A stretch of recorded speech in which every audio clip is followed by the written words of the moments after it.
that my mind kept going back to this Indian equipment, And why? Because of the way the weight is distributed, right? The weight is all stacked on one side, and the weight is always against me, it's fighting me. Whereas if I look at the Western format of weight training, it is this. It is a dumbbell or a barbell with equal weight, right? The balance rod.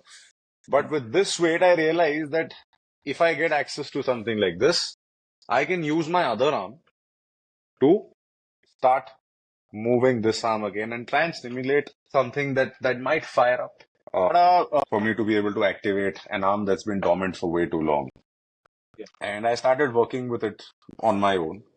And I started creating movements that I felt will help me because I had some knowledge of how the human body worked. And in 3 or 4 months of practicing what I'd created in terms of movements, I got the entire strength and mobility back on my arm, which I hadn't got in the last 6, 7 years. I know it was a very personal journey for me at that time because, I really couldn't explain to people what that made me feel. That's suddenly that realization struck that, boss, I'm able to do everything with this arm now.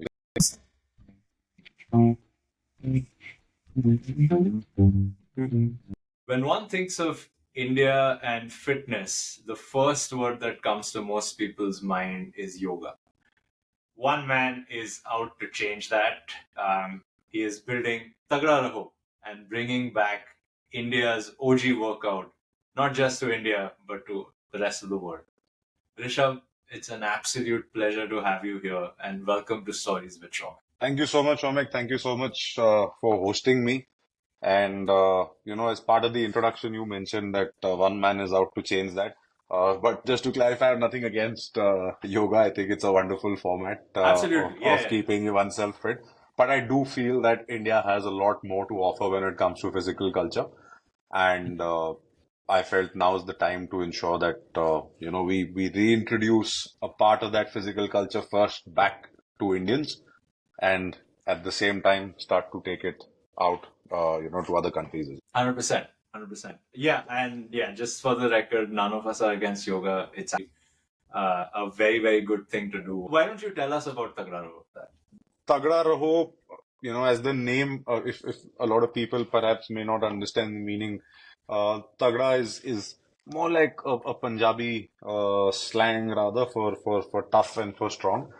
And this is actually a salutation. Tagda Raho is a salutation that's used in the Assam regiment of the Indian Army. So when the men of that regiment meet each other, they greet each other with this salutation that is Tagda Raho.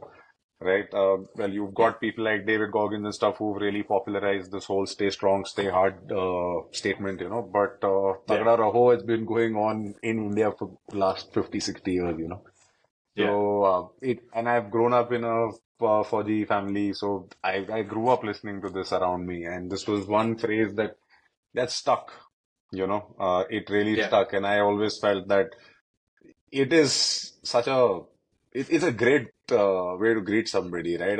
And given where we are poised as a nation today, the narrative around the nation, the storytelling that's being weaved around the nation, I feel it's the right time to be using a greeting like that.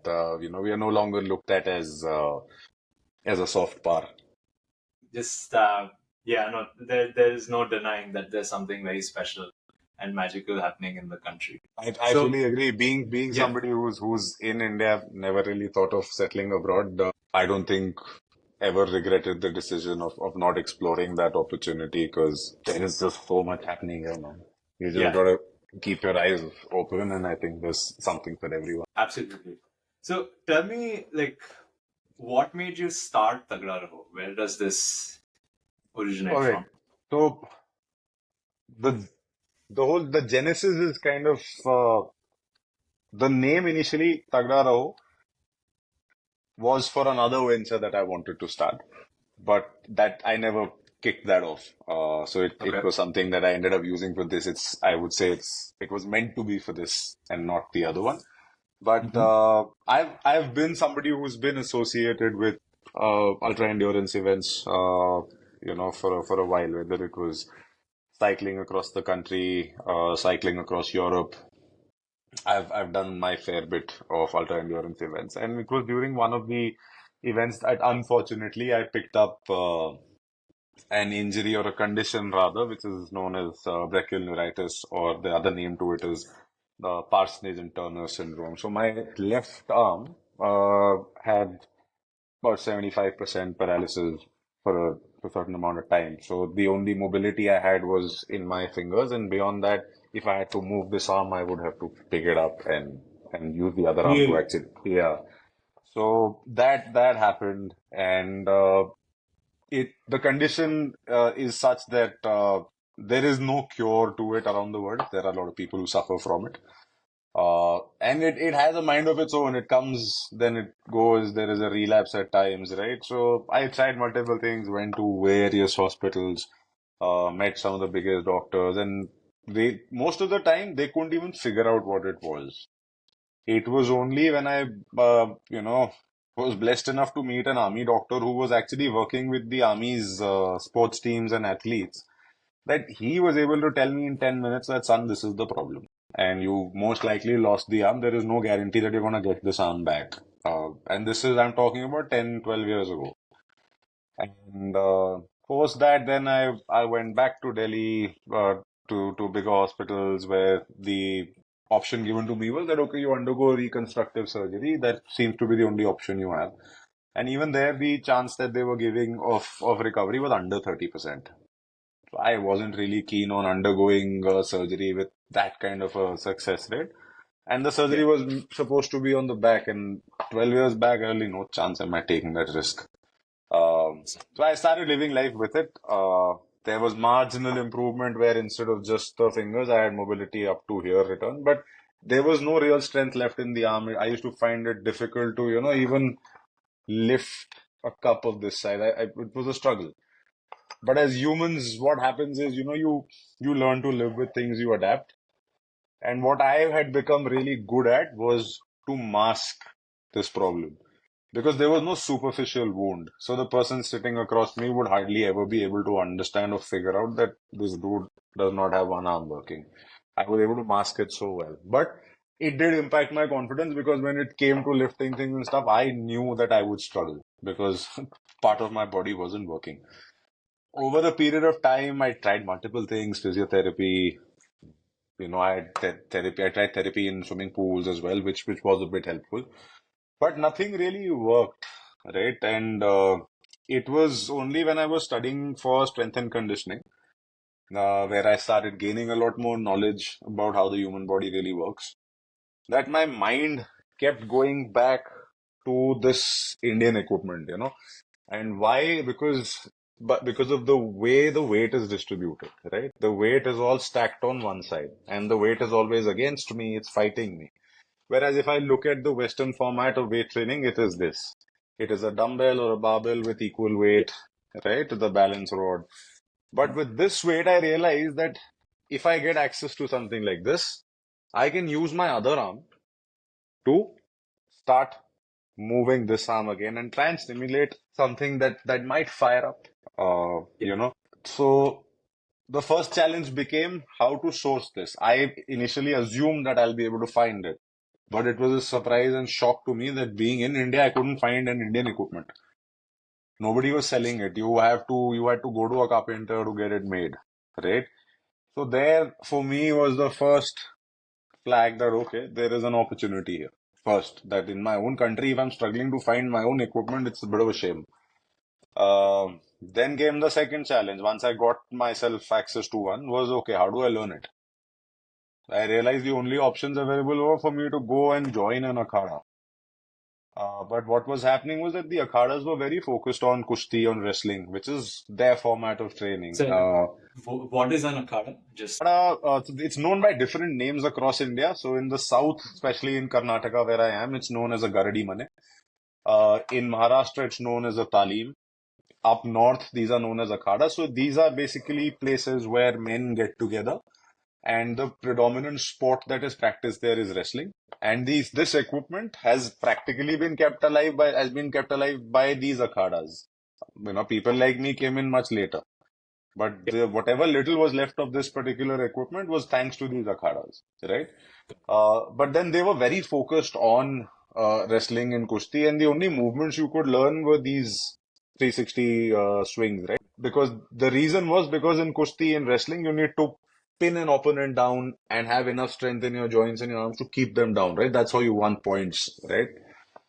I realized I needed more than that for me to be able to activate an arm that's been dormant for way too long. Yeah. And I started working with it on my own. And I started creating movements that I felt will help me because I had some knowledge of how the human body worked.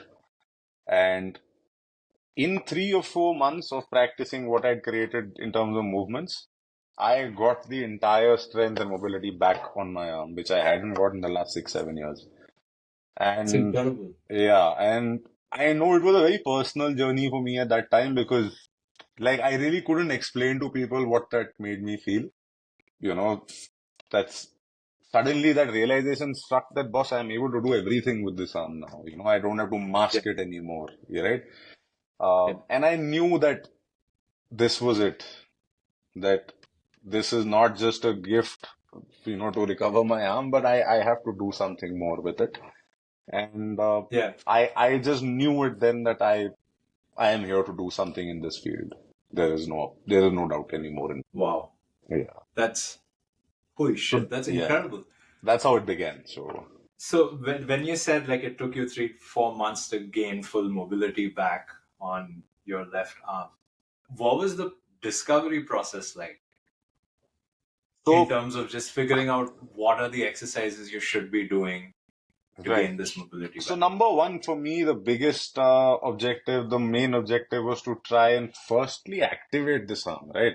Because Yeah. this didn't have any strength. Right. So first was to be able to actually grip things, because when you've not got enough strength here, the first thing that is impacted is your grip. You know, Mhm. you try this. When you wake up in the morning, try this for 7 days. The first thing you do when you wake up is try and check your grip strength. All right, and note down how you felt. And trust me, you'll see a spectrum when you see 7 days. It's one of the biggest indicators of how your body's feeling. Try it when hopefully you don't, but whenever you have a flu next, try and check your grip strength. You'll hardly have anything.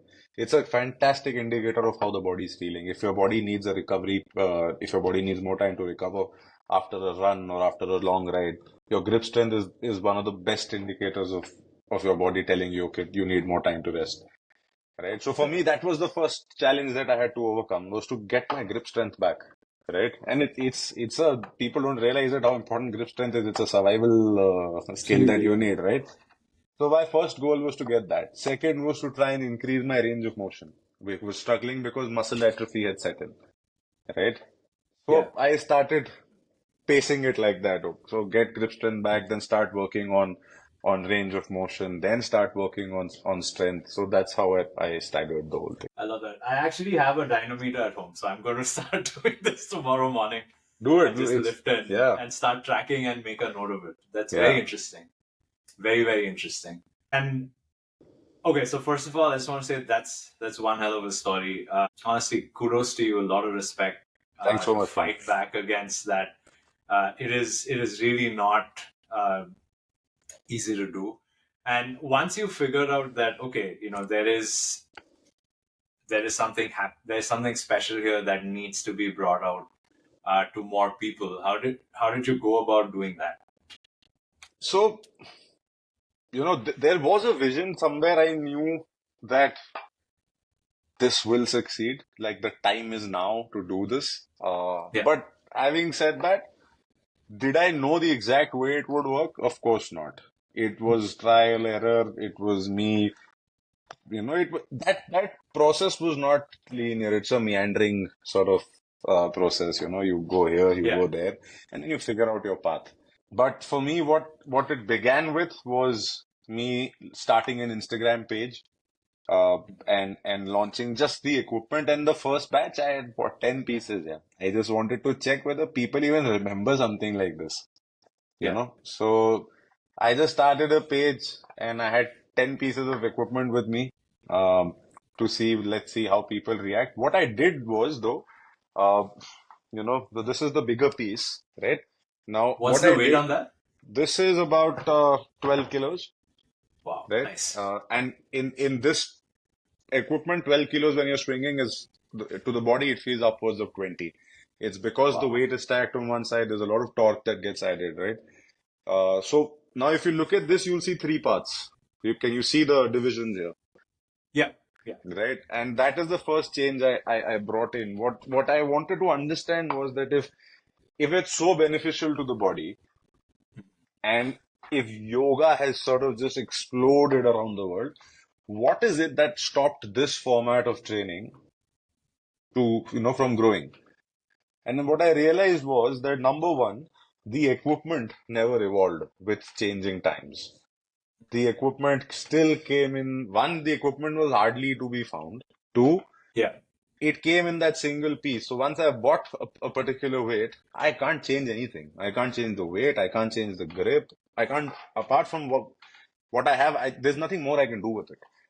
So I Right. felt that, okay, I need to work on evolving this design. And the first thing I did was and it was no rocket science. I realized I need to make it modular. What is Yeah. stopping me from changing the grip? Why cannot I allow people who are buying my equipment to attach any grip in this? Now, as a brand, we sell 4 to 5 different grips, right? And each grip has a different purpose. It serves range of motion, strength. If you're an athlete, track and sport athlete, it serves a different purpose. So I just made it modular where it became travel friendly. It allowed you to shift the weight of the equipment. It allowed you to change the grip of the equipment. And that's the first change I brought in. And I Love that. launched those 10 pieces of equipment in the market on Instagram to see how people react. And yeah, they flew off the shelf like this in 2 days that I had people who wanted to buy it. Amazing. Yeah. So I knew, okay, there is something here.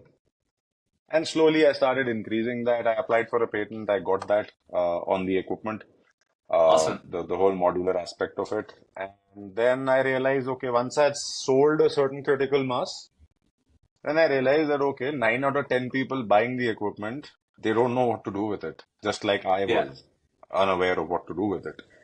So then I started some very basic online training programs, and I was alone here. The company wasn't Mhm. even registered. It was just a project I was running, right? Amazing. I didn't even have a website, nothing.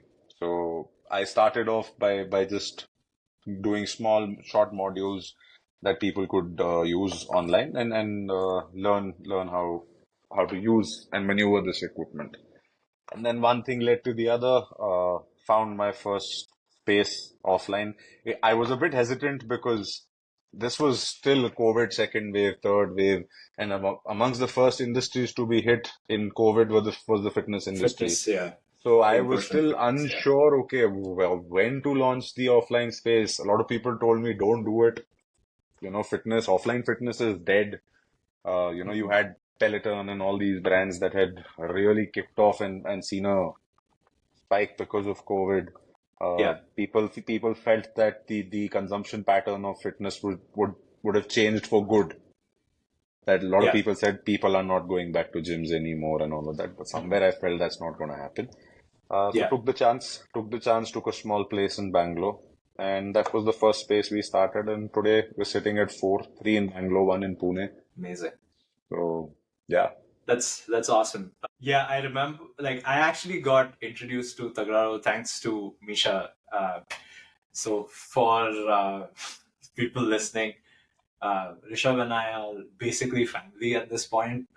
And Misha introduced me to Tagda Raho, saying, "Hey, you remember my cousin from the wedding?" And I was like, "Oh yeah, that big guy who came and she was like, yeah, with the beard." And I was like, yeah, yeah, hard to. So if you're not watching this on video, Rishabh is very hard to miss when he walks into a room, and it's very hard to forget once you've seen him.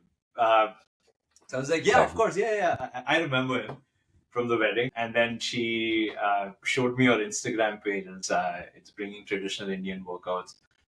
And it's like, man, this is so cool. And then I obviously slid into your DMs saying, this is awesome. And the offline piece, I felt very strongly then, and like it is something that I feel very passionate about. Is in North America they have a term for it, like they're calling it the loneliness epidemic, and a lot, and I think it's happening pretty much all over the world where we've got so used to the online model, and it's just like staying in, that we aren't interacting with people in person as much as we used to before, and that has its own set of challenges, both mentally and physically. And one of the ways to sort of counter that is in-person communities and interactions, and Right. fitness is a big piece of it, because yes, in-person hangouts are important, but if you're going to go get drunk every weekend, that doesn't that I don't know how much that solves the problem. And Yeah. fitness is absolutely a big piece of it, and I'm so glad that you decided to take that bet and make it happen. Thank you. So tell me, this was honestly this. I only set up this podcast for to ask you this question. No, I'm kidding. Mahendra Singh Dhoni. When did that happen? How did that happen? What was it like meeting him for the first time? So I got introduced to him through a common connect, Okay. and the first time I met him was not even related to the brand. It was just being able to meet him. Mhm. And man, I've not met a more humble person than MS sir. And I mean, he's got a different aura, Mhm. right? Firstly, he has an aura. You feel Yeah. it when you're around him. He has an aura. And second, it's it's just how comfortable he can make you feel. You can talk to him about just about anything. He's got something to share. He's a well-read man that way. You can converse with him on so many subjects. Him and I connected on a different tangent. Both of us love motorbikes. Both of us love to talk about the Indian Army, for example, right? So we connected on that level, and through that common connect again, after some time, decided to speak to him about what we were doing. The big man was kind enough to give us an audience, Yeah. and also kinder enough to actually support what we were doing. Yeah. And sometimes I still have to pinch myself to believe that it's actually happened, Yeah. but wonderful, wonderful human being. And whatever people have heard of him, if you haven't met him, you've obviously seen different podcasts, heard interviews where everybody who's met him says that, man, what a guy, what a guy. Trust me, nothing is exaggerated. Nothing is exaggerated, right? You when you're around him, if you're around him even for half an hour, 1 hour, you will see the number of people in that vicinity who just want a glimpse of that man, who just Yeah. want to be around in the same area as he is, right? There is something about him, and it's not, I would not discredit by saying that it's a gift. No, he's earned it. He's built that aura. He wasn't born with it. A lot of people would discredit somebody by saying, "Oh, he's lucky." No, he's built it. He's earned Yeah. it. He can read you. It's not just the game that he reads. He's a fantastic human being at heart, and I think if he's sitting across the table with you, he'll be able to read you very well. Yeah. Um, so, like I said, I think he's built everything for himself. Whether it's Amazing. the aura, whether it's the fan following he has, I think whether it's the moments that have made him so famous. People might think that okay, it's that 1 6 that he hit at Wankhede that will remain with us. That wasn't gifted to him on a platter. Absolutely. He created that opportunity for himself. He created that moment that not only will he cherish for the rest of his life, I think every Indian will. So, Oh so yeah. yeah, It's right? going to stay with I've so obviously during the World Cup I was in Bombay. I grew up in Bombay, so we watched him hit that Oh, six, lovely. and then my friends and I we immediately left home and we drove towards Wankhede, and the entire city was out. Yeah, I can imagine. Um, it was, you know, it was just one of those moments where you just had to be there. I can And imagine. yeah, I can it's, imagine. you know, I think one of uh, the other things that I would like to highlight, I think no other athlete would have done justice to what we were doing, yes, as much justice as MS can because of what he stands for. Uh, absolutely. and he's he's a role model. He's an icon, fitness icon. At Yeah, 42, if you look at him, he's playing IPL now. it's the top of his game. The way he's hammering the teams, he comes Yeah, in for 7, 8 balls, 9 balls, just turning games like this, and he's just 42, right? yeah. So I think because the brand is Tagda Raho, we stand for longevity. We are not Mhm. just here to build aesthetics. Now, when you Yeah, look at it, I don't ever remember a conversation with anybody who's asked me, would MS have six packs? Even as a kid, when I was watching that man play on television, he was true. interested in that, right? That man Yeah, was grateful, very absolutely. grateful Yeah. for that. No, even when I saw the announcement post and it was the partnership with MSD, my first thought as well was this just makes a ton of sense. Like this is a natural fit um, in terms of the partnership. So I'm so glad that you were able to make that happen. And what has been the post Dhoni effect with the brand? I think number one, credibility. What happens is, Mm. for us, we are not just another fitness company because we are trying to recreate a vertical, a category. And Yeah, when I say I'm not even recreating, I'm creating a category because this category was never present online. This Indian absolutely. format of strength training, calisthenics was not present online. So I'm Yeah, it having was to very niche actually, to the wrestlers so far. yeah, and Yeah, now I'm having to create a category and come up with a brand, offline training as well as online equipment. So number one, in today's day and age, people look for something that they can verify, something that they find credibility in, right? But when you have a face like that backing you, when you have a person like that backing you, and more than I think I'm blessed that way to say that he's not a brand ambassador, he's not a brand endorser, he's a brand, he's invested in us, right? He's invested in this dream, in this thought. That brings far more credibility to us. As a training system, it brings far more credibility to us, right? So post MS effect has been that it's brought in credibility. People, who had doubts on whether something like this will actually work, that doubt, that barrier starts to come down. yeah, What were the biggest challenges I've faced? My biggest challenge was number one to break a stereotype that okay, this is not only something that Pehlwans do. This is something that is applicable to a 60-year-old, 70-year-old, something that's applicable to a cricketer, to a tennis player, to a swimmer, right? It has so many applications. To grow out of that mindset. Second was that, because Akharas followed a system of brahmacharya, it was only meant for males, not even male dominated. The second big stereotype I had to fight was okay.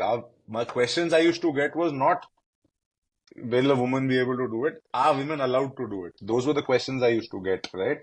So I had to break those barriers and make sure that this becomes open enough, accessible enough, democratic enough for everybody to come and access, right? So those were the challenges that I was sort of working against rather initially. And a face like that really helps you, I think, leapfrog when it comes to building that credibility. in terms of, I know you're at 4 centers now. Uh, what does the expansion plan look like? Expansion plan. Well, we've got different verticals that we work with. One side is purely the equipment side where we manufacture our Mhm. equipment. We've got around 15 SKUs, different equipment that we work with. And then obviously the centers, 4 centers. Well, if truth be told, my vision is upwards of 200 centers. Right. I want to take this to every nook and corner of India and also to North America, Australia, Brazil, Yeah, places like that, right? We've got a lot of customers from these countries.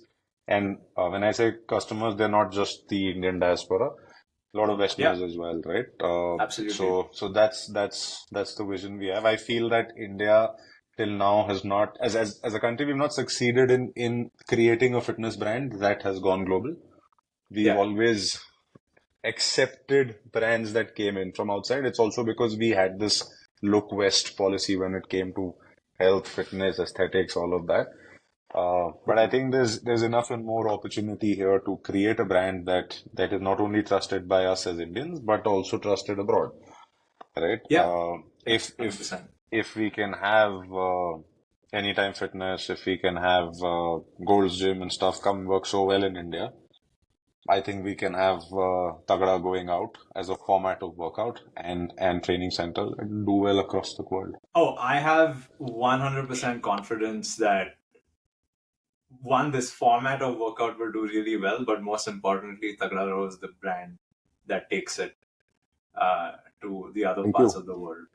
And yeah, no, I mean it. Like that actually is a great segue into my next question. Like, if someone who's sort of followed your journey, based, who's not based out of India, is, like me, for example, I'm here in Canada, and if someone wants to sort of bring this format and under the Tagda Raho brand to a new market, like, one, is that something you're currently open to or looking at, or Oh yes, oh that's, yes. yeah, okay, then question number two, uh, what would that sort of structure look like? So we're actually a great question. So the 200 outlets that I said, a lot of it is going to be franchise based, right? Got it. As a brand, as a team, Tagdaro, we are in conversation with multiple stakeholders when it comes to our whole franchise operations. And a lot of them are actually abroad. Uh, you Nice. know, we, so yes, we are very keen on bringing this to different markets. And how this works is that we have multiple models. Like in Bangalore itself, the three branches that we have, they are three working models. So we've got one which is a completely outdoor setup. We've got one which is a completely standalone indoor setup. We've got one that is part of an existing sports facility. So how does that, work? So for us also, it was a journey where we were trying to understand in terms of real estate, okay, if these are the three, four options that I'm going to get across the country, how does one fare? Right? Yeah, So these three outlets give me that learning because one, Bangalore also is a very, very cosmopolitan audience. It allows me to replicate audience sets across the country. Right. for So sure. that's given me a very, very good feedback and, very good dipstick approach to understand what works where. And similarly, we are looking at international markets as well, trying to approach it with one or two different models, depending on the space people. Yeah. So one, I think the option of taking up distribution for our equipment under Tagda Rao as a brand, that is one option that people can look at.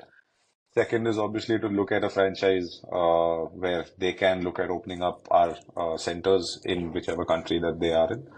And we have a full-fledged team set up over here at THQ where, the training program, designing of the workouts, everything is taken care of at THQ. We help with hiring of trainers, training of trainers as well. So all of that is taken care of at the corporate level. Fantastic. Yeah. On a completely unrelated note, we should talk. Anyway, we'll take that off. That doesn't have to be part of the episode. Awesome. This is super cool to know. I am super excited to try it. I actually was on the Tagda Raho website browsing models Right. in terms of which one to buy to start my journey. So I'm still torn. Should I start with the two or the four? Um, but yeah, if you have any recommendation. Four would be a good bet to start because 2 kgs, what happens is you'll outgrow it really quickly. Makes And sense. also like if you look at we've got an adjustable 4 kg option. So what that Mhm. does is, and that's the reason why we launched it, is that if you start with the 4 kg adjustable, initially the 4 kg might be tough for you. So you just Yeah, remove the weight, you start using it as a 2 kg first. But that also means that got it. you will not have to buy something new in 2 months because you outgrew it. You just put the Makes weight back sense. on, make it 4 kilos, and start using it as a heavier model. Amazing. Okay, all right. Decision made. Thank you. Yeah. Um, Tagraro is obviously it's a fantastic idea. It's not just fitness. It's taking India to the world, and more importantly, it's taking traditional India and modernizing it for today. Right. and bringing So it to I'll modern actually India add, as well as the world. I'll Yeah. add to that. Sorry to cut you. I'll add to that. No, no, no, please. So, a lot of people, when they look at our format of workout, when they look at our name and equipment, they think, okay, these guys are going to use that India hook and sell. Well, that's one thing. Yes, we Yeah. belong to India, we belong to Bharat. But the other most important thing is that the workout program is designed now. Our roots are in traditional Indian training systems, but there is so much of modern science that's blended into this because we have to ensure that the training system is relevant to 2024 and beyond, right? Absolutely. And today, life in 2024 is very different from what it was 100 years ago. The amount of Yeah. time spent sitting is exponentially higher, right? So one of the philosophies and the principles that is kept and that is the anchor with which we sort of build around, our training system is that we need to engineer movement back into people's lives. As humans, I Yeah. keep saying it that as humans, we've actually succeeded to engineer movement out of our lives. There is a button for everything, right? We don't Yeah. realize it, but there is a button for everything. In India, I can say that today I need something delivered. 10 minutes, I have everything at my beck and call. In 10 minutes, no matter how congested the city is that I'm living in, 10 minutes, I know it's going to be there. So that is how I have successfully engineered movement out of my life. And by going into a gym or a fitness space and just lifting a certain amount of weight for an hour every day, am I going to be able to engineer movement back into my life? No.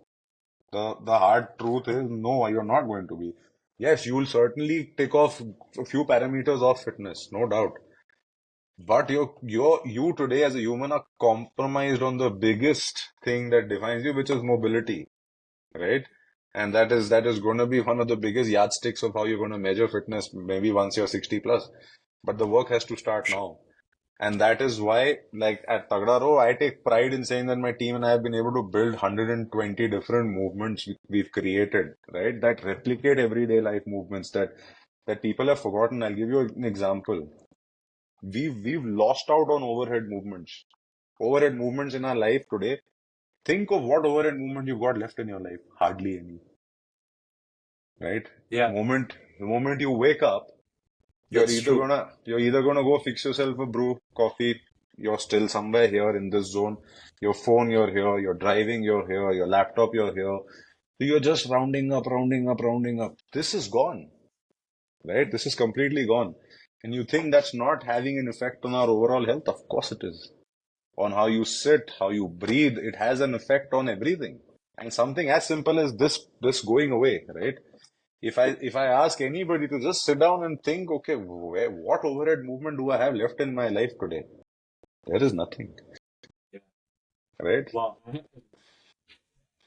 Yeah, I'm trying to So, think. I can't think of a single movement except when I'm in the gym and I'm doing the overhead tricep. But right, yeah, there's no and natural engine, like there's no day-to-day natural flow right, movement and that if I if requires me I to do start, that. making a list, there are so many such movements that have gone out of our Yeah. lives, and with our training system, we've consciously decided that we need to engineer these movements back into people's lives. So when you're spending, as a member, when you're spending an hour and a half with us at our dugouts every day, our goal is not to give you an ego boost saying, hey, you lifted 10 kilos extra today. No, our encouragement is to empower you to be able to move more today, is to be able to use as many muscle groups as possible when you're spending time with us so that you're as active as you can be, right?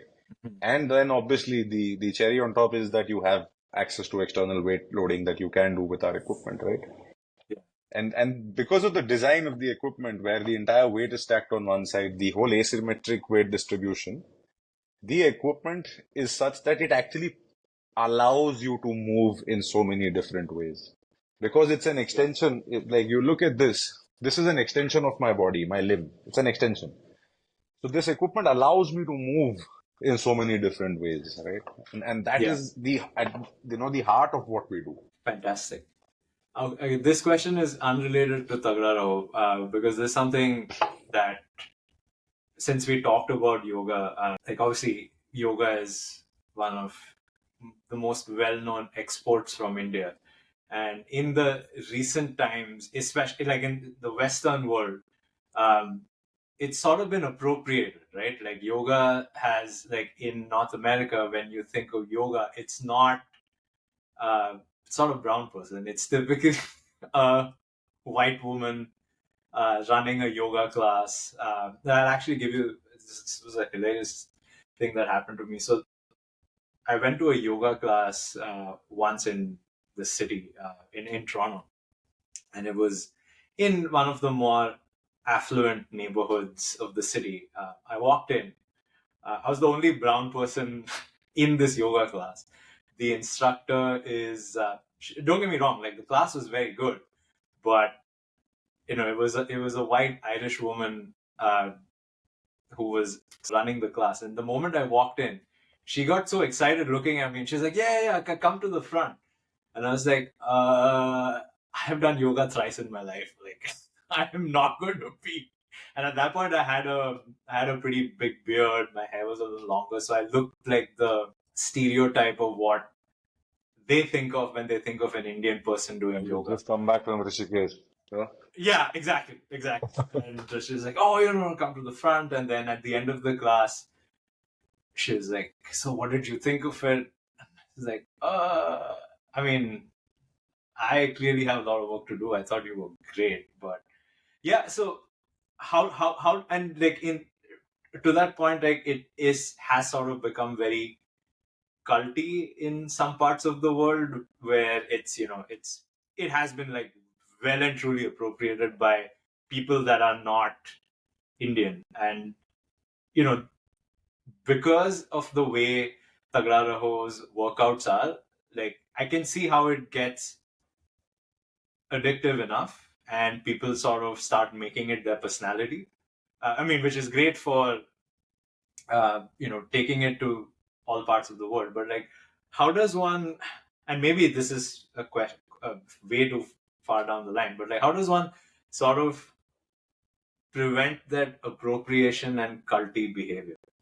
You can't, to be honest. What happens is, Yeah. see, there's a spectrum. There is a spectrum that all of this goes through. Whether it is CrossFit became a cult at Mm. some point where whether you were either for CrossFit or you were against it. Yeah. There was no in Yeah. between. Same thing, there are always these, polar opposite viewpoints when it comes to weight Mhm. training, right? Same case with yoga, like you clearly mentioned now. Look at something as simple as a sport of cricket.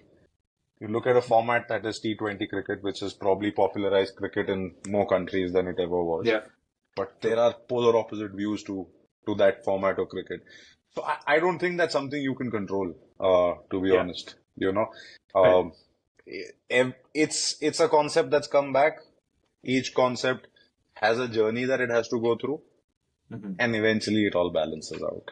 Right? Yeah. Fair. So in yoga, if you look at it, let's look at this. 20, 25 years ago, Mhm. yoga, who was talking about yoga? Yeah. 25 years ago, right? Obviously, there were parts of India that were still known, like Mysore and Rishikesh and all, they were known for a very strict form of yoga, a very spiritual. But then there came a change 15 years ago where some people decided, okay, I'm going to change things around. Today, there are 10, 15 schools of thought when it comes to yoga. There is hot yoga, there's power yoga, there is Ashtanga yoga, there is this yoga. So today, if you and I are sitting along with 10 people, all 10 of us can pick a different school of thought and still access yoga in some form, right? But even though you might say that it's become cultish, but I feel the way yoga grew because people were able to change things around, make it a little more cool, a little more chic, hip, right? It allowed everybody to find their own space within this ecosystem of yoga, Yeah. right?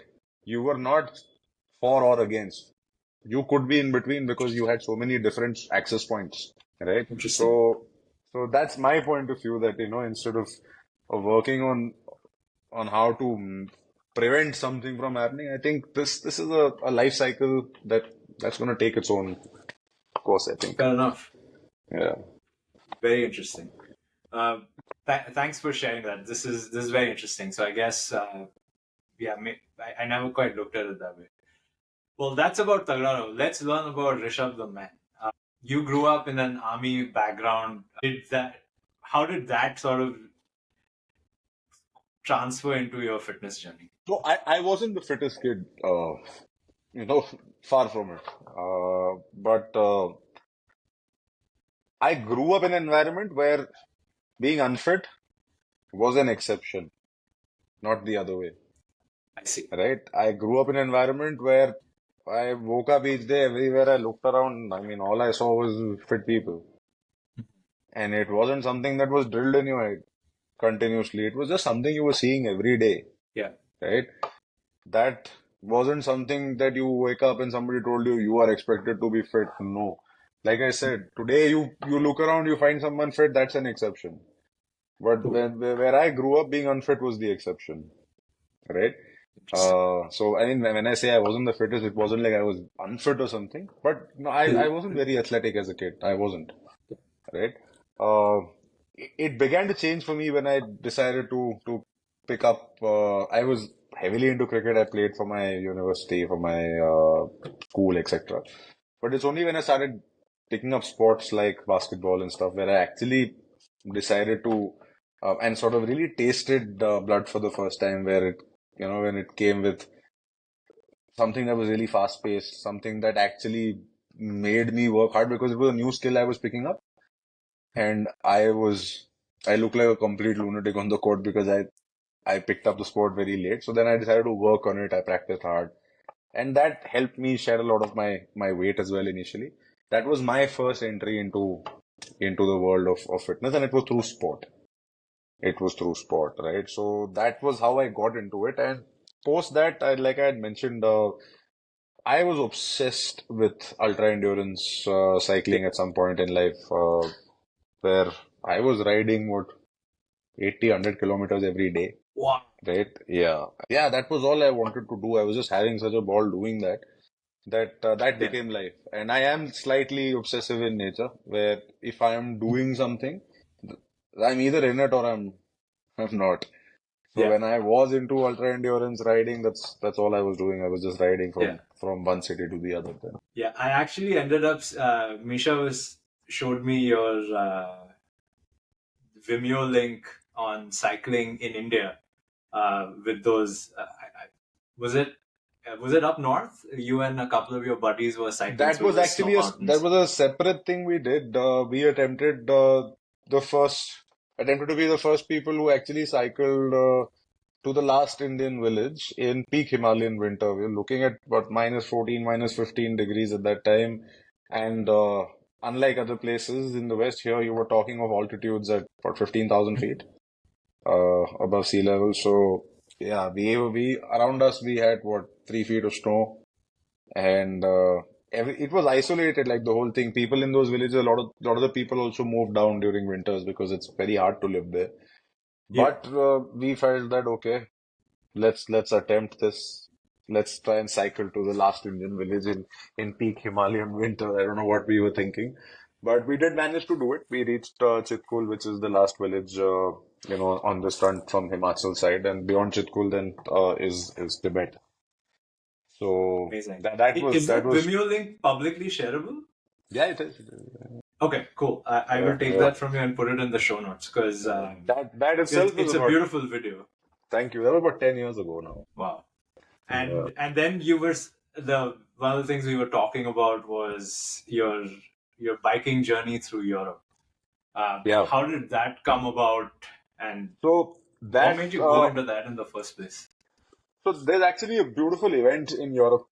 It's called the Transcontinental Race, Okay. where it's it's the old school format of adventure riding, cycling. Unlike most of the events that happen today, where you've got a support crew at any point, right? Here, you're not allowed any support. You've got to navigate on your own. You get disqualified if you're seen taking help from a third party. There is no prize Wow. money, so you're going to do all of this for no prize money, nothing. It's just a community, right? For the sake And of okay, wow. yeah, and you were given a starting point and an ending point. Starting Hmm. was in Belgium, ending was in east of Europe, and there were certain mandated checkposts in the middle that you had to go through to get your stamps.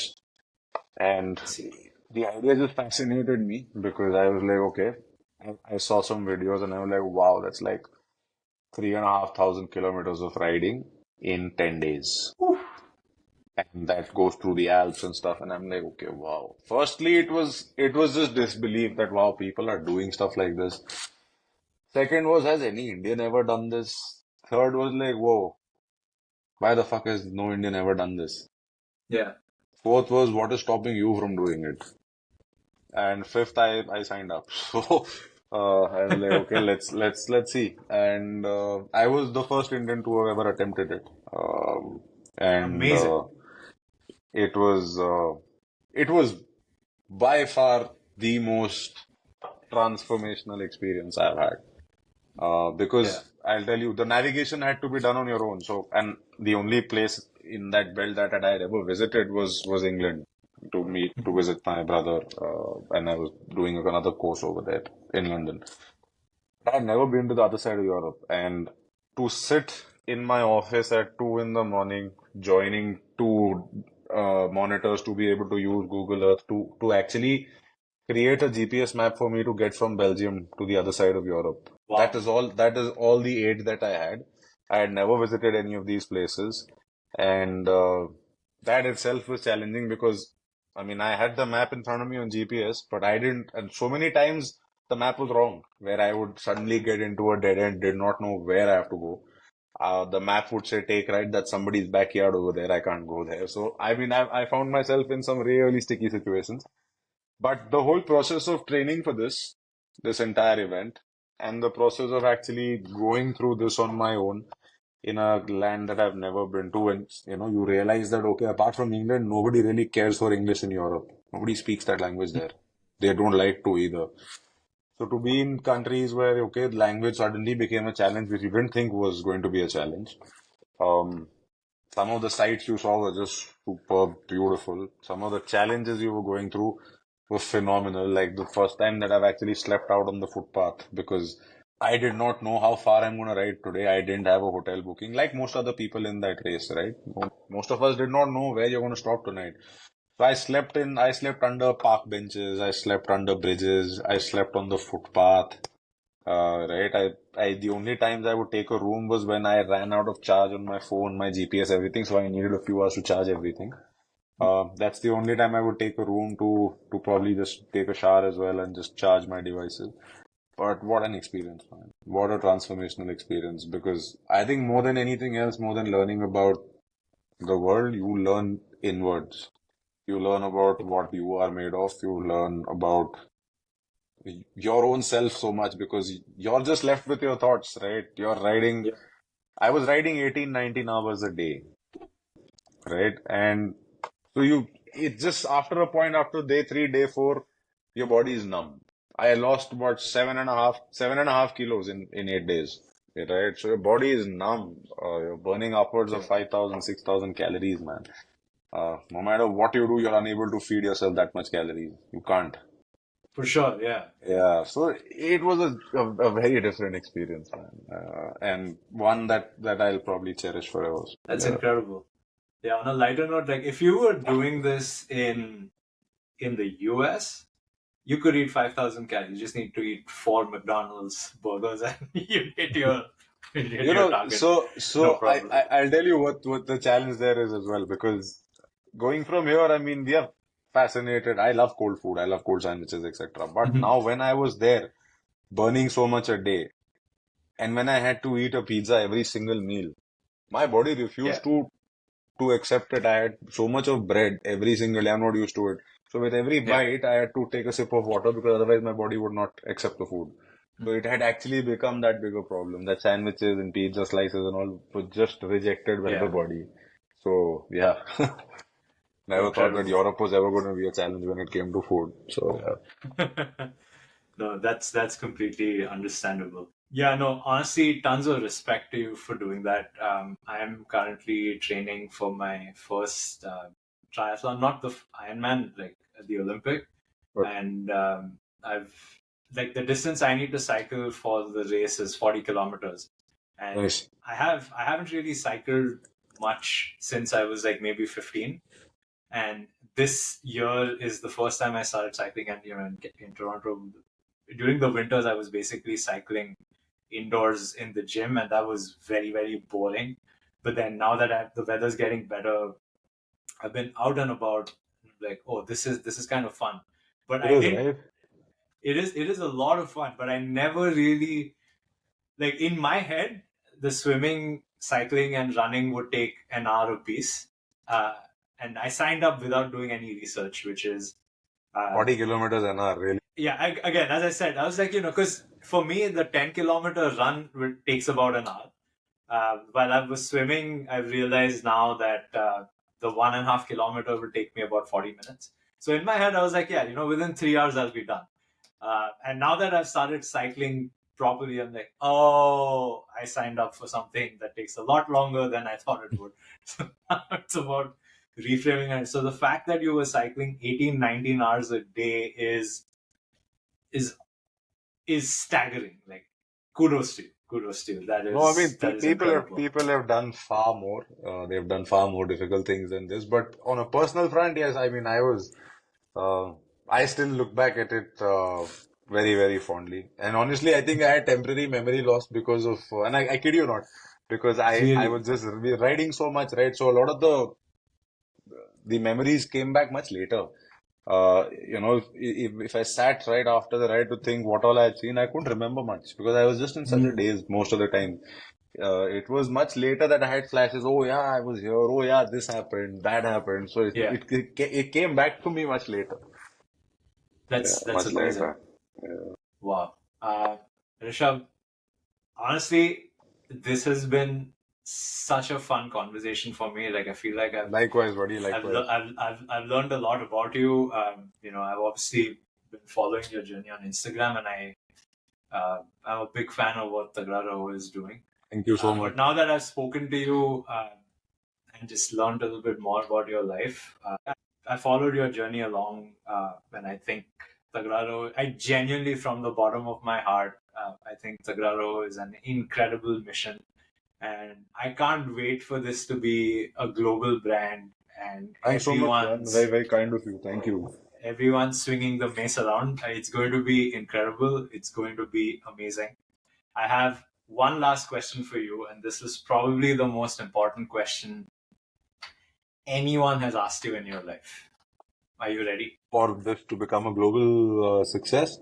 For to get Yes, that I know you're ready for. Are you ready to be asked the most important Oh, question of go for it, bro. Go for it. the question is, what is the theme song that plays in your head when you walk into a room? What is the theme song that plays in my head? Oh, well, I wasn't expecting that question. It's a tricky one. I haven't really thought about it, man. Uh, I really haven't thought about it, but let's Okay, flip what's your it. go-to hype song? What's your Go go-to to. hype song? Actually, it changes, man. It changes on whatever zone I'm in.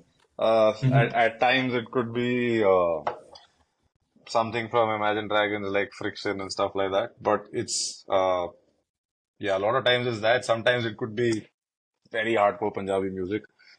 uh, right? Nice. And sometimes it can just be instrumental pianos and stuff like that, man. So I have a spectrum that I go through. So yeah, but Amazing. yeah, man, it's food for thought. I never really thought about okay, what's the song that will be in my head when I walk into a room full of people.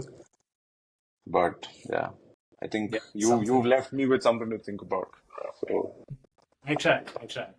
yeah, what's yours? But just for my knowledge. Oh, mine is 8 Mile, Eminem. Oh, nice. Haven't But heard I, that in a but while. like Yeah.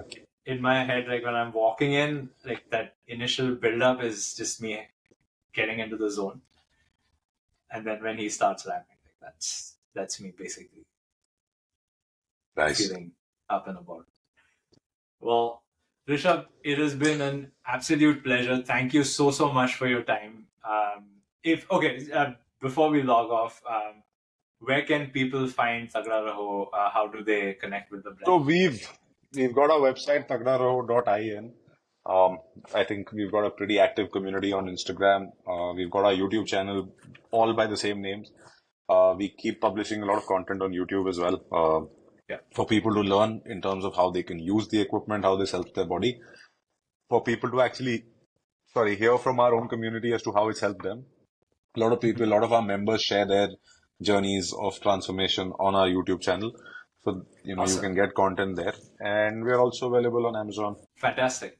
I Yeah. will make sure to link all of it in the show notes so people can click through and access it. Super. Thank you so much for Awesome. hosting me. Thank you. Thank you so much for being here. Thanks so much, buddy.